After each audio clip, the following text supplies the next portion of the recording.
Welcome to today's Harmony Project podcast. Today I'm delighted to welcome Muhammed Foulds, who is a human ecologist, a raptor biologist, and an Islamic scholar. And Muhammed and I are going to talk today about nature and the importance of nature in our lives and an understanding of our place in the world of nature. So, Muhammed, welcome. It's great to have you with us. And I wondered if I could start by getting a sense from you as to what your early childhood memories of nature were. What drew you into that world? Good afternoon, and it's lovely to be here. And thank you for this opportunity. Oh, yes, right. If I go back to childhood, then it has to be with my beloved father.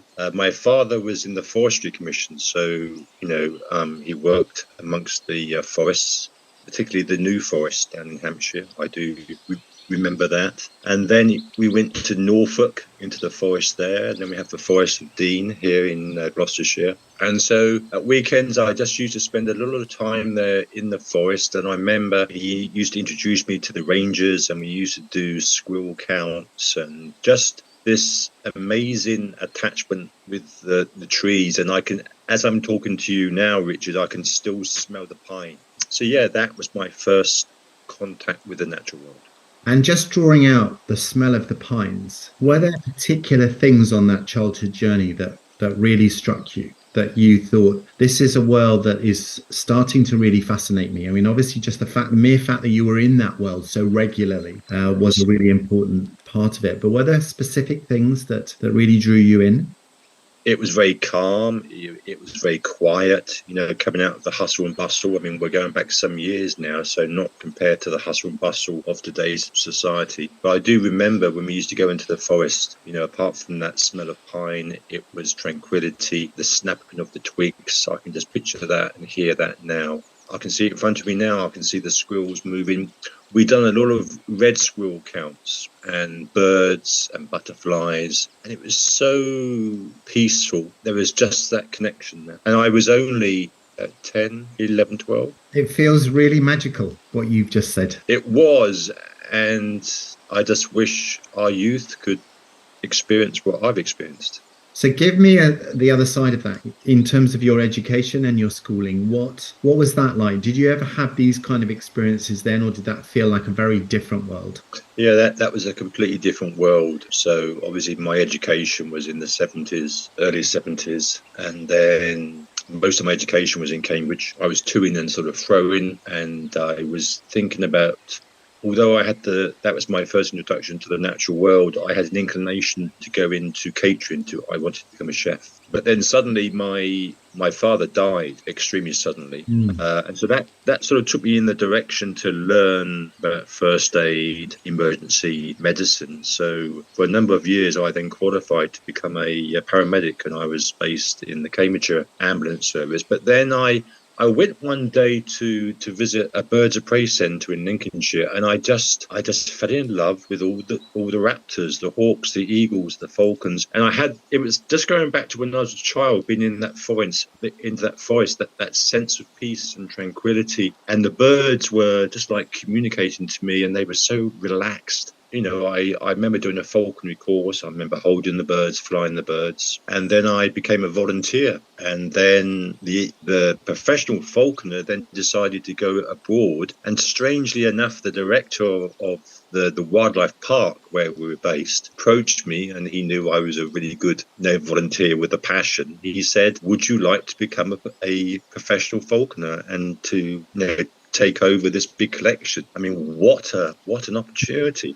But what a change of lifestyle from with blue lights and becoming a paramedic to working with wild birds of prey. So, yes, I went back to university. I went back to the University of Wales in Swansea, and I studied biology, particularly raptor biology. And then I took over the directorship of the Lincolnshire Birds of Prey Centre and grew it and grew it and grew it. And then I specialised. I don't like the word specialisation because that pushes back on the role of the polymath. But I did specialise to a certain extent. In those days, I had a love for vultures. So then I became a vulture expert, and then I moved for a time away from that sort of practical hand into research, and that's what opened the door for my journeys across the world. And give us a little bit more of your understanding of raptors. So raptor, as soon as I say I'm a raptor biologist, people think I must be connected with dinosaurs, Jurassic Park. I mean, I know I look old, but that's taken a bit too far. So the word raptor it's a French word, which means rapter, to seize with your feet. So if we just take birds, just take a blackbird, a beautiful blackbird. So they are meat eaters, but they kill, as you can see with snails, they kill with the beak. But a raptor, a falcon, a hawk, an eagle, even an owl, and a vulture, but predominantly the falcon and the hawk and eagle, they catch and they seize and they kill, squeeze with the feet. So raptor is a general term for raptor, which means to seize with their feet. And personality-wise, are there sort of almost different personalities with different raptors, or is that taking it too far? Oh, no. Wonderful personalities. And some of my falcons, one of them was called Spitfire, and he was a little peregrine falcon. And what the Falcon Centre was in Norfolk, right next to the Wash, and in Lincolnshire was the main base, and it still is, for the Hurricane, Spitfire, and the Lancaster bomber. And so often my little Spitfire, he only weighed about 1 pound 2 ounces. He would hit a thermal of about 1,000 feet, including my bald eagle, and they would often have a dogfight with the Lancaster and the Spitfire and the Hurricane. So as they were on their journey to do a display, my birds were controlling the airspace. And so the Lancaster bomber had to move direction. Had a wonderful relationship with eagles. Eagles know they're eagles. You don't mess around with an eagle. They know that they are the heavyweight champions. But so you have to give eagles a lot of respect. Actually, one eagle can put 1 foot here, 1 foot here. They are extremely heavy, and they can cause you a lot of damage. And vultures, just amazing characters. We're vultures. Charles Darwin said they were the most ugliest bird in the world, but once he started to research them and he looked at their importance within the ecosystem, he said, my goodness, they are the most beautiful bird in the whole world. So definitely each species has its own personality. And your research in the Middle East was on vultures. What were you studying? What were you wanting to find out? Well, how that opened, I went to South Africa to the World Conference, and I met Dr. Mohammed Shobrak. So he was the chief bird ecologist, and now he's a professor in Saudi Arabia. He approached me and he said, oh, you're a vulture expert. We have a crisis down in the southwest mountains on the Eurasian Griffon Vulture, and we think it's declining because of persecution, poisoning, pesticides. Would you come and do some research? So I was doing some research. So I joined up with the University of Wales, and then I got sponsorship from British Aerospace. And so I went out there working with the Saudi Arabian Wildlife Department for about 3 or 4 years in the mountains, 8,000 feet up, absolutely amazing, in lush green around snow, which I was just amazed, my first journey into Saudi Arabia. And at that point, it was before I became Muslim. And so, yes, I was studying the decline of the Griffon vulture. And that was when your conversion took place, is that right? Yeah. So prior to that, I grew up as a Christian. And then before I sort of became a professional falconer, I began to study Christianity a lot. And then I became a Baptist student, so I really moved into that particular field. And just for me, the Bible wasn't making sense. And then, yes, you could say I went over to Saudi Arabia as an evolutionist, and then it was very much a spiritual connection for me. 8,000 feet up, and these massive birds with wingspans about 6 feet just passing me, gliding above the clouds, staring at me. I could hear the call of the prayer echoing way in the mountains. And that was the journey. And then the BBC heard about my journey, so they came out and they done a whole sort of documentary on me. And something that people could still watch today? I think so. It's called My Name is Muhammad. We must look it up and see if we can find it. That's brilliant. So let's bring that journey forward to the work that you're doing now in the prison service and this connection to nature, because you're doing some extraordinary work in challenging circumstances, and you're seeing the power of nature to heal. It's difficult to describe, isn't it? I mean, maybe it would be good for you to just explain what you're doing, but two, the impact of what you're seeing happening through the experiences you're providing. Well, yes. I mean, I suppose really, I mean, how did it all begin? And that's how I, got to meet you. And it all began also with the meeting with His Royal Highness Prince Charles. And then his decision then, if you remember, then to nominate the prison that I was in as his first sort of prison to establish the Harmony Project. So that was my opportunity. Because even before then, I wanted to work with prisoners and connect them to nature. So I suppose with the Harmony Project and his sort of blessing, that was like the seal of it. And so, yes, I established the Harmony Project. It's been quite challenging. So now we have a beekeeping academy. We've launched our nature garden where I do a lot of intervention courses just on basic nature's principles, the principles of nature, how nature works, how it survives. And it's just been absolutely incredible, when you're working with gangsters, murderers, and just to see their reaction, a bit like what I experienced when I was a child, but the reaction that I've witnessed in prisoners is quite profound. Can you give us some particular examples of moments where you've seen that profound impact, or how it's moved them or touched them in some way? Yeah, so I think more so with our beekeeping academy. So we had 10 hives and we produced a lot of honey. So I had a lot of interest from prisoners to come and, come and join me for a day and my team. Quite a few of the sort of, the big gang leaders, big sort of players in the system that everyone feared, they would often come forward. And so they're sort of big characters on the wing. And so, but once I got them inside their beekeeping suit and explained what was going to happen, then you begin to see them begin to melt like snow. And they begin to look at you. And that image of, I'm a heavyweight thug and I'm a big drug dealer begins to sort of go away. And words such as Muhammad or Imam, are they going to hurt me?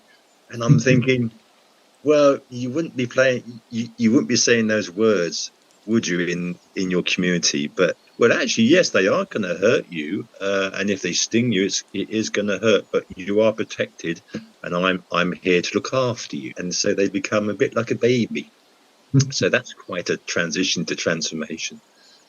But I explain that once we go into, and they have no understanding of the amount of bees that they're going to see. I think they think they're just going to see maybe 4 or 5 bees. But I say, no, once we open this top of the hive, you're going to experience up to 70,000 bees. And at that point, quite a few of them, I remember, said, well, can I come back another day? I said, no, you're here. Experience it, and it's just that wow factor, the noise, the smell of the honey and the beeswax that just takes over, blows their mind. And particularly when bees are all around them, I'm trying to calm them down. I've experienced prisoners through the beekeeping suit, big drug dealers, gang leaders with tears in their eyes. And, I get them to hold the frames of honey and you can see them absolutely shaking. And then they go from shaking to the joy. They're just so absorbed that they don't want to leave. They literally don't want to leave. And then you have other prisoners that are walking by and they're saying, my goodness, it's so-and-so in the beekeeping suit. And they see him in a completely different light. But he's so absorbed into the bees with tears, he can't then show, well, I'm a big drug dealer and I'm strong. At that point, he's just like weak and he's been taken over. And then you get them to taste wild honey. And literally, you just see those tears roll down. And they say, I've never experienced that in my entire life. I've never been close to nature, let alone taste wild honey. And a number, and only recently a number have said to me, as we're going out of the hive and we're wiping down the bees, because they have a very close relationship with me, they say to me, Muhammad or Imam, you know my position. You know my position here in the prison. You know my position in the community. You know what I'm in here for. And you saw me cry. You saw the tears run down my eyes. You saw me scream. Please don't spread that news, because I have to portray an image. On a number of occasions, on one occasion, there was one real big guy that was causing major problems. And once I got him kitted up in the beekeeping suit, I remember I went straight up to right close to him before we undone the hive. And I said, you may be big, you might have big biceps and big triceps and a six-pack. I said, but now it's all going to change. And I remember him saying to me afterwards, he said, amazing, absolutely amazing. And they kept coming back for more and more and more. And then you tell us about your relationship with them, because you do have a particular relationship, don't you? They have a trust for you and they have a respect for you, which means that the sort of things you've talked about are possible. Yes, and I always say I focus on two terms: transition to transformation. I always say to the prisoners, whatever's happened, you're in the prison for a reason, and it's a crossroads, and it's an opportunity to change your life. And so I use the natural world as the opportunity, and there's so many examples, particularly when we use a principle of cycle. They understand the cycle of crime, the cycle of addiction, the cycle of hate, the cycle of anger. And when you connect that to the cycle of honeybees, the cycle of a plant growing, they really do understand that. And they see me as not a threat. I'm not a uniform threat. And I'm the only staff member who hugs prisoners, which is quite unusual.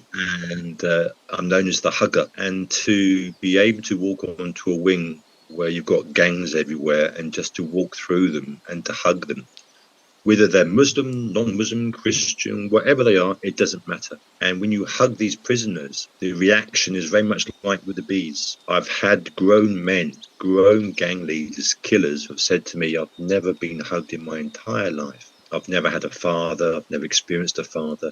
No one's hugged me. Literally, and only a few weeks ago, I was on a wing, and officers, sort of don't get too close, but I just go in there. And that's my first introduction. I always hug them, and they can't wait to see me on the wing. And I talk their language, so I try and teach them the language of nature. But I also talk gang language. I'm an old man, but I can relate to them, and they just absolutely love it. So I do all the handshakes and the hand gestures, and then I give them such a hug that the other day, one of the other guys, he said, "Look at that, and can you feel it? Can you feel it?" And as I'm hugging this other guy, he says, "Yeah, I can feel it." He's holding me so tight. He said it's so powerful. And so that has a rippling effect, like with bees. It has a rippling effect across the whole wing. And I can, I'm not blowing my trumpet, but I can literally go into a wing and the crowd will come around me. And I think it's because I come into the wing in a peaceful manner with love and above all harmony.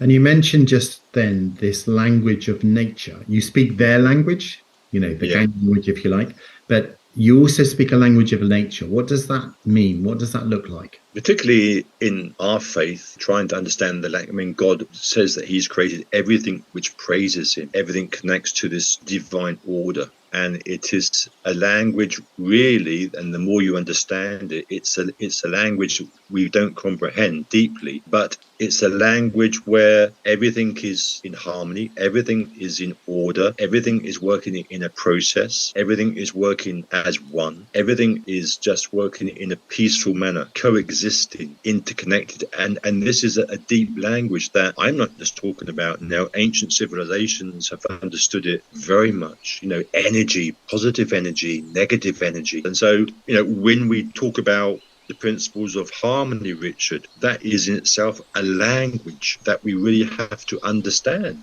how nature is our teacher. So, so we read books and we have to learn how to read books, which is the language, but we also have to learn how to read the language of nature. So the work you're doing is incredibly important, and it does transform the prisoners, the residents. Is there more we should be doing? I mean, I know there are other great examples of, greener prison work, but do you think we need to be doing more? It feels like your work is so essential to their well-being and their healing. Yes, I mean, we need more of what I'm doing across the prison estate, but it needs to start well before then. It needs to start in the community, even before they start to offend. I think you need centres, you need harmony centres in the community where you can bring those disadvantaged children, youth who could go down that road of offending and end up in the prison, to reconnect them to nature, to connect their senses, to take them away from this lifestyle which is just destroying humanity. We're living in a world now where it's not just prisoners, 99.99% of humanity is completely disconnected from the natural world. It's a disease now, it's called nature deficit disorder. It's causing massive depression, it's causing suicide, all of issues regarding climate change, etc. It's causing massive problems with our youth. And so we need harmony centres. And if you look at prisoners, it's not just helping them inside. There is a massive need because prisoners, like within my prison, I try and promote, because they have a love for beekeeping,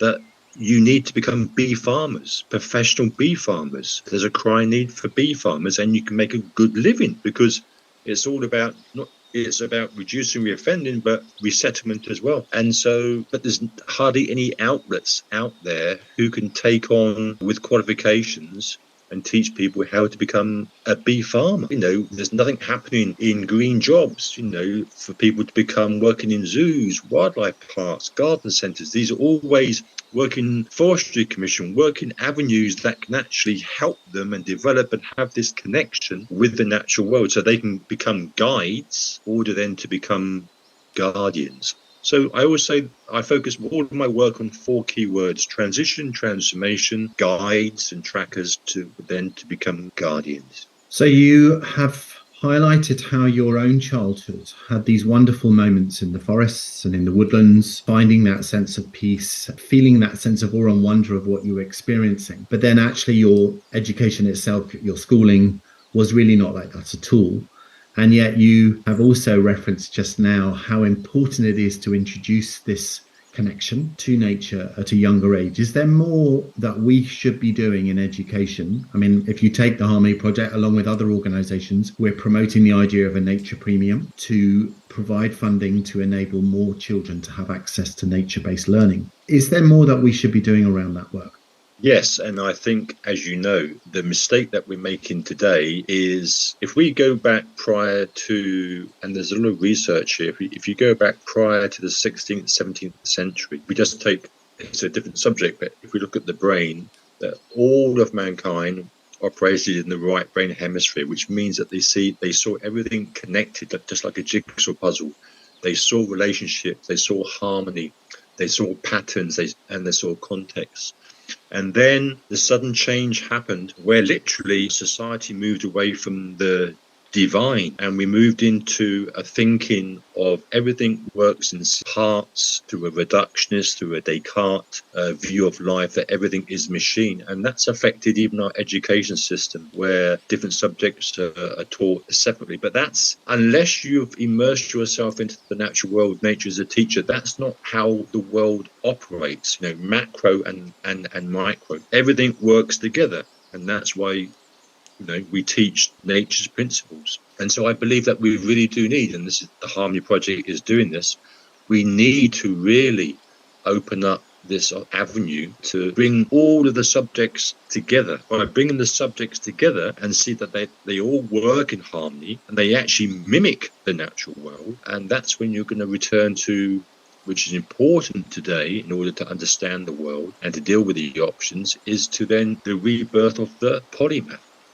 But tell us a bit more about that, because some people, I'm sure most people will know the term polymath, but just give us a little bit more of your sense of that word.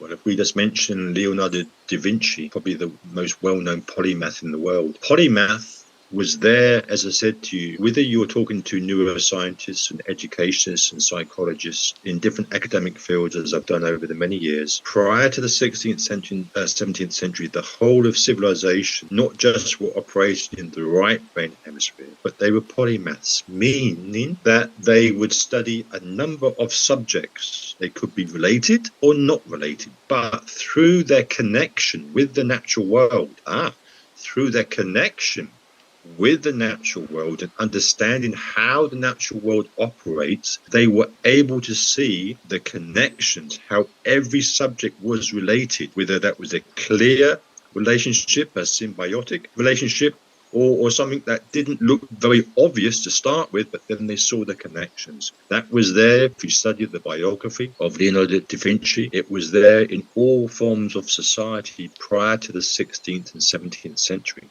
And then we turn to the modern times where now in the education system, from school to university, you have to specialize. You have to specialize.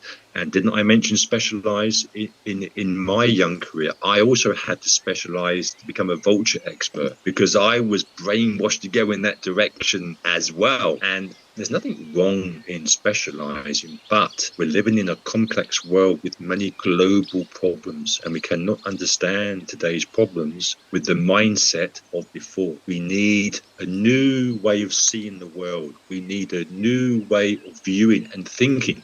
We're in a crisis of perception of how we see the world. And so this new mindset, we must go from the left brain to the right brain. And it is only the modern polymath. We need our children, Richard, to become polymaths. And I don't think you're going to find that in today's education system slowly, but maybe we need to establish our own harmony education systems and centres. But it's only the polymath that can deal with the problems of today and solve the problem, because they will bring all of the issues together and not just deal with the symptoms, but deal with the causes.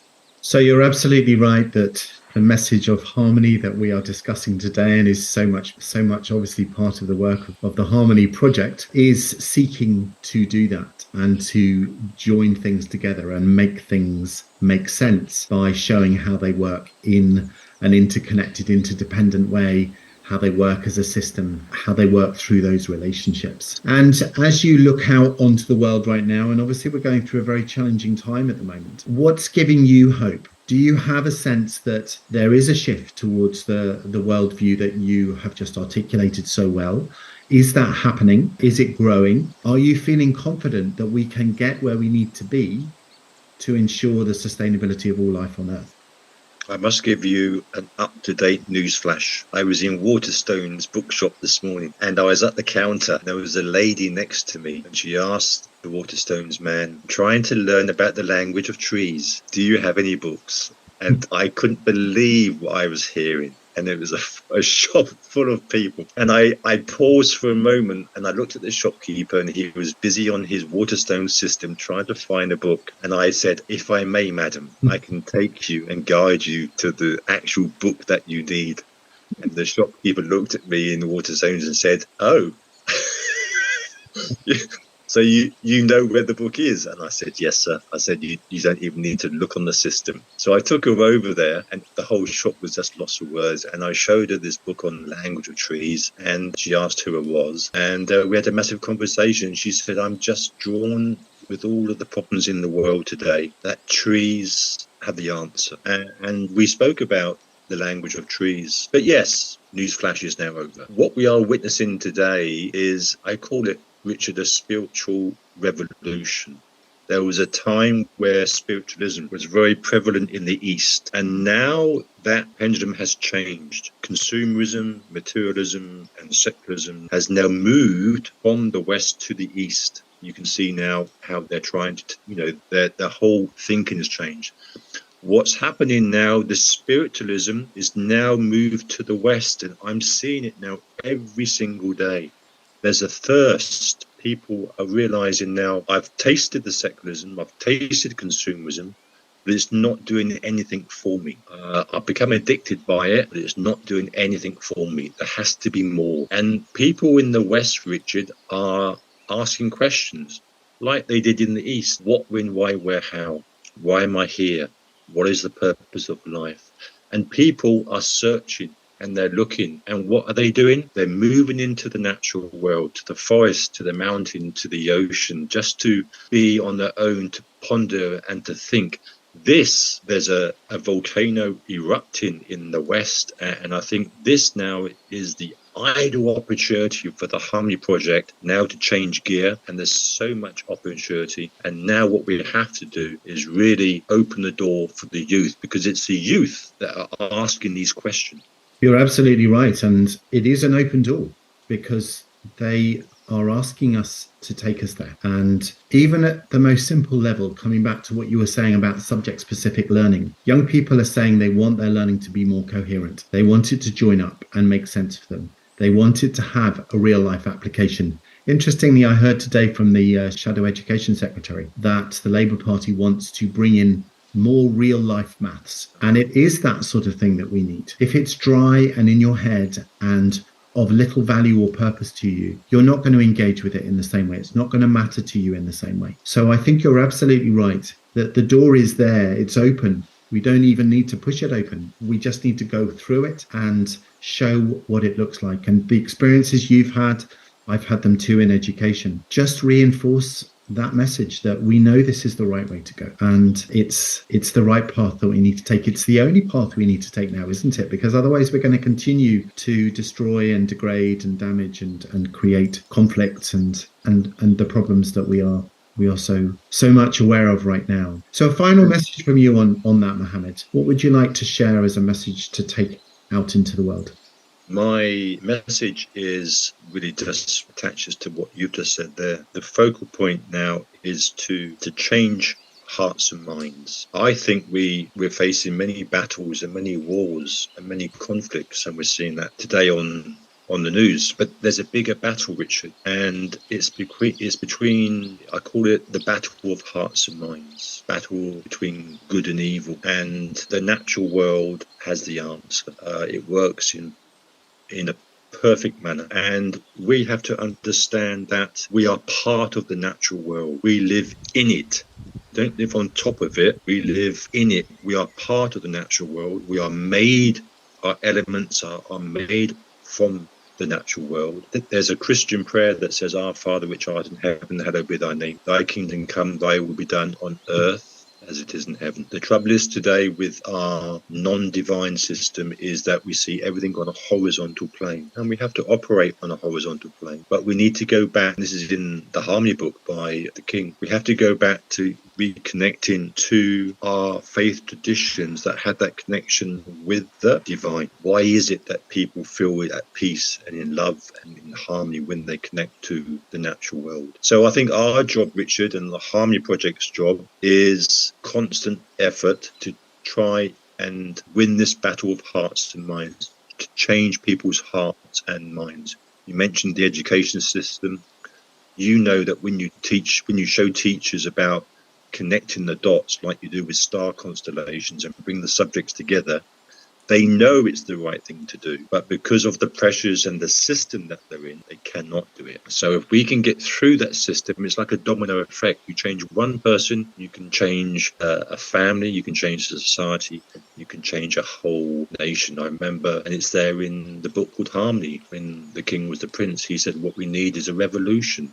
And he meant as in a revolution to change humanity's hearts. And unless we change humanity's hearts so they have this loving relationship, which is what I've been trying to do in prison, this loving relationship with the natural world, we're going to continue to look at it as a machine in parts and just deal with the symptom and not deal with the cause. Well, thank you so much for sharing your story and the wonderful work that you are doing and the wise words that you have imparted. Your work is so important, not only in the prison where you work, but much further than that. And I know you do the most incredible things around the world as well. And you'll be soon traveling to other parts of the world to discuss these important issues and to really help people understand how we need to learn to live into the future to create that sense of harmony and togetherness. So we really look forward to seeing the Harmony Garden at the prison one day soon. And many thanks again for everything that you have shared today. Thank you.